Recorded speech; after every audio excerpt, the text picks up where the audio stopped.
कभी हमें आशा है कि आप सभी पूर्ण रूप से स्वस्थ होंगे और जो भी आपको ऑनलाइन के माध्यम से पढ़ाया जा रहा है उसे आप बहुत अच्छे तरीके से पढ़ रहे होंगे। तो बच्चों, आज मैं आपकी विषय अध्यापिका स्नेहलता श्रीवास्तव कक्षा 4 के बच्चों को हिंदी रीडर में पाठ 4 शरारत का फल नाटक पढ़ाने जा रही हूँ, जिसे आप बहुत ध्यानपूर्वक पढ़ेंगे।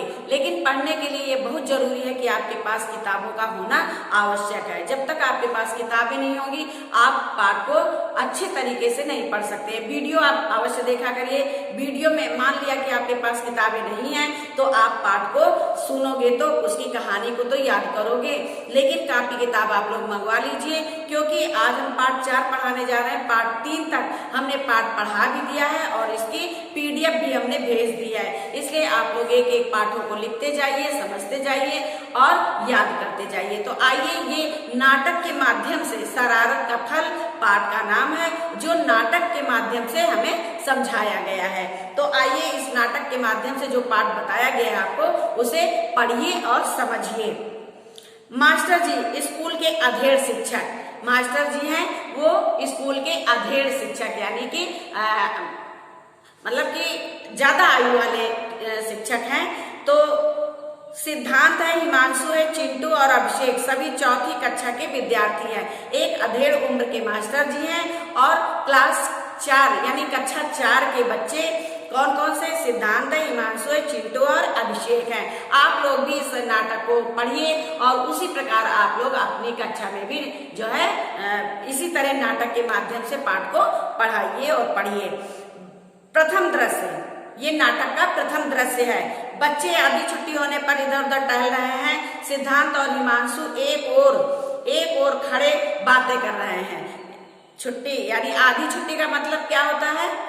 इंटरवल जिसको कहते हैं, ठीक है, लंच जिसको कहते हैं। तो लंच का समय है, बच्चे इधर उधर घूम रहे हैं, टहल रहे हैं। सिद्धांत और हिमांशु 2 लड़के हैं जो एक और खड़े होकर के बातें कर रहे हैं। सिद्धांत, चलो हिमांशु कक्षा में चलें, खेल घंटी भी खत्म होने वाली है। खेल की घंटी भी खत्म होने वाली है, चलो स्कूल में चलते हैं। हिमांशु कहता है, नहीं सिद्धांत, मेरा मन नहीं कर रहा है, मैं तो अभी और खेलूंगा। वे देखो 10वीं कक्षा के लड़के क्रिकेट खेल रहे हैं, उन्हीं के साथ मैं भी खेलूंगा। हिमांशु कहता है कि नहीं सिद्धांत, अभी 10वीं कक्षा के बच्चे खेल रहे हैं, मैं भी खेलूंगा। तो सिद्धांत कहता है, खेल कूद और शरारत करना, तुम्हें ये 2 बातें बहुत पसंद है। सिद्धांत हिमांशु से कहता है कि तुम्हें शरारत करना और खेल कूद करना, यही 2 बातें बहुत अच्छी तरह से आती हैं। हिमांशु कहता है, और क्या, कक्षा में बैठे बैठे शिक्षक से डरते हुए पढ़ते रहना मुझे पसंद नहीं। हिमांशु सिद्धांत से कहता है कि कक्षा में बैठ करके शिक्षक के डर से हमें पढ़ना अच्छा नहीं लगता है। तो सिद्धांत कहता है, उसमें डरने की कौन सी बात है? जब पढ़ना तब ध्यान लगाकर पढ़ना और जब खेलना तब मजे से खेलना। यानी कहने का मतलब ये है कि जब पढ़ो तो मन लगा के पढ़ो, दूसरी चीजों से मन हटा दो, सिर्फ मन लगे पढ़ाई में। और जब खेल का समय हो तो सिर्फ खेलो, जिससे तुम्हें खेल का मजा मिले, खेल का आनंद आए। हिमांशु कहता है, नहीं सिद्धांत, पढ़ाई में मेरा दिल नहीं लगता है, कुछ याद करके। अरे हाँ, मुझे एक बात सूझी है। सिद्धांत कहता है, कोई शरारत की बात होगी।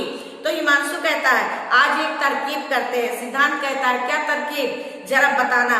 तो हिमांशु कहता है, किसी से कहना नहीं, तू अपना कान इधर कर, कान में कुछ कहता है, क्यों, मजा आएगा ना।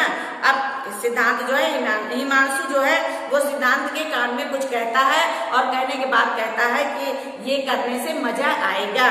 तो सिद्धांत असहमत सा होकर, लेकिन हिमांशु यानी सिद्धांत जो है वो हिमांशु की बात से असहमत है, यानी कि वो उसकी बात मानना नहीं चाहता है। हिमांशु कहता है, लेकिन कुछ नहीं, कक्षा के सब लड़के खूब हंसेंगे, मजा आएगा।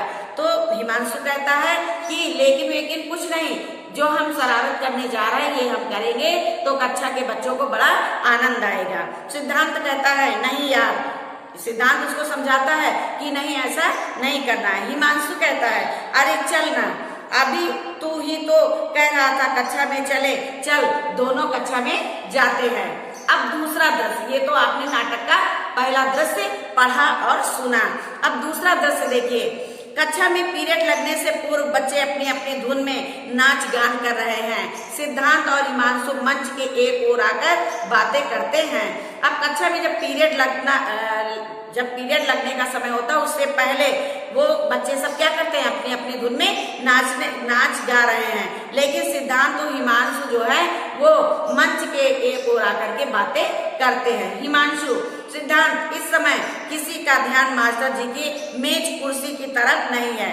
अब हिमांशु सिद्धांत से कहता है कि इस समय सभी बच्चे नाच गा रहे हैं, किसी का ध्यान मास्टर जी की कुर्सी की तरफ नहीं है। 3 टांगों वाली कुर्सी के साथ उसकी टूटी हुई चौथी टांग ऐसी फिट कर देता हूँ कि टूटी नहीं दिखे और जैसे ही मास्टर जी उस पर बैठे और धड़ाम। तो हिमांशु कहता है सिद्धांत से कि सभी बच्चे नाच कूद रहे हैं, किसी का ध्यान मास्टर जी की कुर्सी पर नहीं है। कुर्सी 3 टांगों वाली है, उसका एक पाया टूटा हुआ है। तो वो कहता है कि इसका एक पावा हम ऐसे ही कुर्सी में फंसा कर रख देंगे और जैसे ही मास्टर जी आएंगे कुर्सी पर बैठेंगे वो धड़ाम से नीचे गिर जाएंगे और जब वो नीचे गिरेंगे तो क्लास के सारे बच्चे हंसेंगे और खूब मजा आएगा।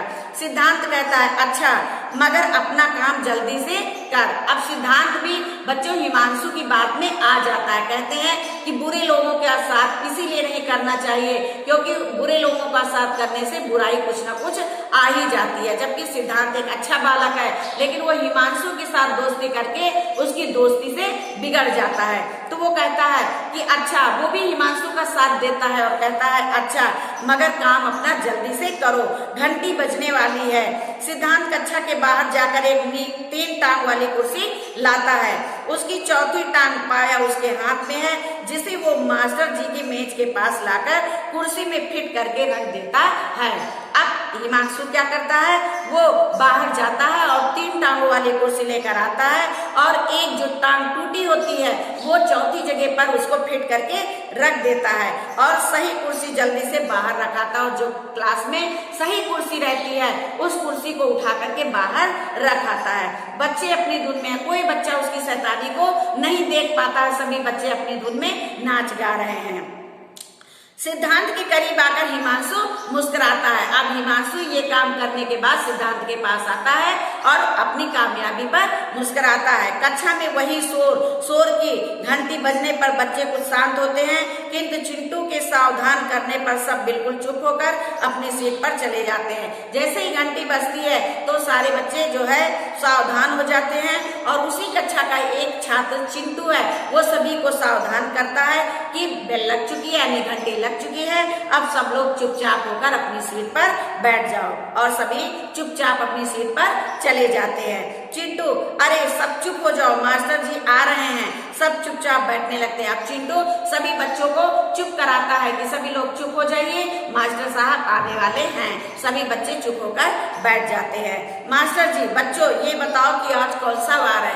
अब उतनी ही देर में मास्टर जी क्लास में आ जाते हैं और बच्चों से पूछते हैं कि बताइए आज कौन सा वार है। वार का मतलब होता है दिन। वार का मतलब क्या होता है? दिन। चिंटू, शनिवार। सर आज शनिवार है। चिंटू बोलता है कि शनिवार है, यानी सर आज शनिवार है। मास्टर जी, पिछले दिनों तुम्हें बताया गया था कि आज के दिन हम कुछ नया करेंगे, आज क्या होगा याद है? तो मास्टर जी सभी बच्चों से कहते हैं कि आज के दिन हम कुछ नया करने वाले थे, क्या तुम लोगों को याद है? या आज क्या होगा याद है? कुछ बच्चे हाँ सर याद है। अब कुछ बच्चे बोलते हैं कि हाँ सर हमें याद है। मास्टर जी क्या याद है? मास्टर जी कहते हैं कि क्या याद है? कुछ बच्चे आज बाल सभा होगी। कुछ बच्चे कहते हैं कि आज बाल सभा होगी। हिमांशु, हाँ सर। तो हिमांशु कहता है हाँ सर। मास्टर जी, चिंटू, सिद्धांत तुम क्या कहते हो, बाल सभा शुरू करें? अब मास्टर जी चिंटू और सिद्धांत से कहते हैं कि तुम दोनों लोग क्या कहते हो, क्या बाल सभा शुरू की जाए? चिंटू, हाँ सर शुरू की जाए। चिंटू कहता है कि हाँ सर शुरू की जाए। मास्टर जी, देखो बच्चों, आज की बाल सभा हम खास तौर से मनाना चाहते हैं। तो मास्टर जी कहते हैं, सभी बच्चों को संबोधित करते हैं और कहते हैं कि आज की बाल सभा कुछ खास तौर से मनाई जानी चाहिए। सिद्धांत कहता है वह कैसे सर? मास्टर जी कहते हैं वह ऐसे कि आज हमारी बाल सभा का पहला दिन है और आज कुछ नई बात होनी चाहिए, इसलिए आज की सभा का अध्यक्ष भी तुम लोगों में से ही चुना जाएगा। क्यों, ठीक है ना? मास्टर जी कहते हैं कि आज खास बाल सभा होगी और इस बाल सभा का जो अध्यक्ष होगा वो तुम्ही लोगों में से एक चुना जाएगा। सब बच्चे कहते हैं ठीक है मास्टर जी, तो आज की बाल सभा के लिए हिमांशु वर्मा को अध्यक्ष घोषित करता हूँ। मास्टर जी कहते हैं कि आज की जो बाल सभा होने वाली है उसका अध्यक्ष मैं हिमांशु वर्मा को नियुक्त करता हूँ या हिमांशु वर्मा को घोषित करता हूँ। सब बच्चे तालियां बजाते हैं। सब बच्चे क्या करते हैं? तालियां बजाते हैं। हिमांशु संकोच के साथ, लेकिन सर मैं, अब सभी बच्चे जब हिमांशु का नाम सुनते हैं तो तालियां बजाते हैं, क्योंकि बच्चों हिमांशु जो है एक शैतान बच्चा है। तो सभी लोग जब अध्यक्ष का नाम सुनते हैं तो जो है तालियां बजाने लगते हैं। तो मास्टर जी कहते हैं भाई ये सारे विद्यार्थियों का फैसला है, तुम्हें सबकी बात रखनी पड़ेगी, आओ और अध्यक्ष की कुर्सी संभालो। अब मास्टर जी कहते हैं भाई यहाँ पे सारे विद्यार्थी तुमको अध्यक्ष मान रहे हैं तो तुमको सबकी बात रखनी पड़ेगी, आओ और अध्यक्ष की कुर्सी संभालो। बच्चे फिर तालियां बजाते हैं। सिद्धांत हौले से, जरा संभल कर बैठना, तेरी शरारत तेरी मुसीबत बन रही है। अब सिद्धांत हिमांशु से कहता है कि ये कुर्सी तुमने मास्टर जी के लिए डाली थी, लेकिन अब तुम्हारी मुसीबत तुम्हारे ऊपर ही भारी पड़ने वाली है। हिमांशु संभल कर कुर्सी पर बैठता है। अब हिमांशु क्या करता है, जब अध्यक्ष बनता है तो उसको वही टूटी कुर्सी मिलती है जो उसने मास्टर जी के लिए रखी थी। अब उसमें वो संभल कर बैठ जाता है। भाइयों, आज की बाल सभा का अध्यक्ष बनाने के लिए मैं आप सबको धन्यवाद देता हूँ। अब हिमांशु जब कुर्सी पर बैठता है तो सभी को संबोधित करता है कि आज बाल सभा का अध्यक्ष आप लोगों ने मुझे बनाया, इसके लिए मैं सबको धन्यवाद देता हूँ। सब तालियां बजाते हैं, यानी सारे बच्चे तालियां बजाते हैं। सभा की कार्यवाही शुरू की जाए। अब सब लोग कहते हैं कि सभा की कार्यवाही शुरू की जाए। मास्टर जी हाँ, तो सबसे पहले चंद्र प्रकाश यानी चिंटू आपको 2 छोटी कविताएं सुनाएंगे। मास्टर जी कहते हैं हाँ, सबसे पहले चंद्र प्रकाश यानी चिंटू आपको 2 छोटी कविताएं सुनाएंगे। सिद्धांत स्वागत। अरे ये हिमांशु तो ऐसा अधर होकर कुर्सी पर बैठा है, थोड़ा सा ध्यान चूका और क्या क्या आप समझ सकते हैं कि और गिरेगा धड़ाम से। तो सिद्धांत स्वागत तो करता है कि चिंटू का, लेकिन उसका ध्यान जो है हिमांशु की तरफ है कि अगर ये कुर्सी पर संभल कर न बैठा तो थोड़ी देर में ये धड़ाम से गिर जाएगा। चिंटू मंच पर आता है। साथियों, मेरी पहली कविता का शीर्षक है राशन कार्ड। अब चिंटू मंच पर आता है और वो अपनी कविता सुनाता है और कहता है कि मेरी कविता का शीर्षक है राशन कार्ड। तो चिंटू कविता सुनाता है। राशन के दफ्तर में जाकर बोले बंदर लाल, राशन के दफ्तर में जाकर बोले बंदर लाल, भाव चढ़ गए इतने जिसकी मिलती नहीं मसाल। भाव इतने चढ़ गए हैं कि जिसका कोई मिसाल नहीं है, जिसकी मिलती नहीं मसाल।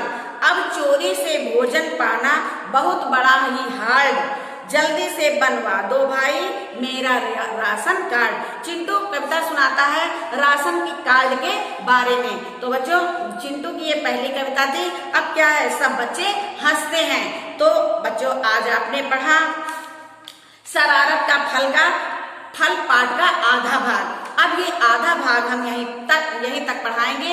इसके आगे का भाग हम आपको दूसरे टर्न में पढ़ाएंगे। तो बच्चों, हमें आशा है कि आपको ये पाठ बहुत अच्छे तरीके से समझ में आया होगा। इसके आगे का पाठ आप अपने आप पढ़ करके रखना। इसके आगे का पाठ हम आपको समझाएंगे। तब तक के लिए बच्चों धन्यवाद।